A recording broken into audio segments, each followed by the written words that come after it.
Avec la pandémie du Covid-19, le monde traverse aujourd'hui une crise sanitaire majeure. Le virus se répand à une grande vitesse et n'épargne aucun territoire. La situation exige la mise en œuvre de mesures de confinement strictes. Les vrais à La Réunion nous vivent ensemble. Ils voient tous les jours dans le chemin, on a toujours été notre fierté. Du coup, l'été pas facile quand la Diano il faut reste la case. Aucun doute, ce que nous vivons aujourd'hui est un grand moment d'épreuve. Mais nous savons aussi que le sens de l'épreuve, c'est de nous interpeller. Pour une prise de conscience éthique et morale. Plus de respect pour la planète, pour la nature. Plus de respect pour tous les êtres qui nous entourent. Dans la tradition musulmane, le poids de l'épreuve implique en même temps une belle patience. Une patience positive, qui n'est pas une fatalité et qui nous invite à agir. À travers la révélation, Dieu nous dit avec force. À côté de la difficulté est certes une facilité.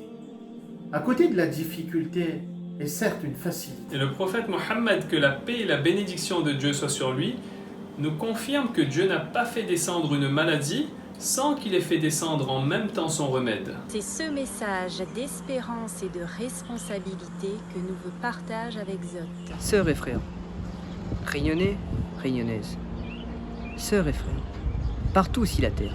Nous croyons fermement que ce douloureux épisode, bouleversant et contraignant à la fois, ne sera bientôt plus qu'un mauvais souvenir. Plus que jamais, nous devons tous contribuer, coûte que coûte, à empêcher la propagation du virus pour sauver des vies. Cela exige de chacune et de chacun de nous une discipline sans faille. Nous appelons chacune et chacun au respect scrupuleux des mesures de précaution sanitaire pour l'intérêt général. Gestes barrières, confinement. Reste notre case, pour protéger nous, pour protéger les autres. Restons chez nous, protégez-vous, protégez les autres. Nous avons une pensée particulière pour les soignants qui sont en première ligne et qui tous les jours bataillent pour sauver des vies. Nous avons une pensée pour la communauté des scientifiques qui recherchent sans relâche des solutions afin de trouver un remède à cette épidémie. Nous avons une pensée pour tous ceux qui assurent la continuité des services publics et la sécurité de la population. Nous avons une pensée pour celles et ceux qui travaillent pour garantir la fourniture des besoins premiers à la population. Et nous pensons à celles et ceux qui, individuellement ou collectivement, continuent à assurer le soutien aux sans-abri et aux personnes les plus vulnérables. À vous tous, nous disons merci.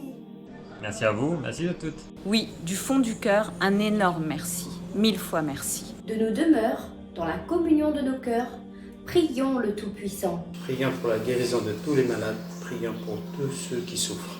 Prions pour ceux qui se démènent, corps et âme, nuit et jour. Prions pour un monde guéri des épidémies.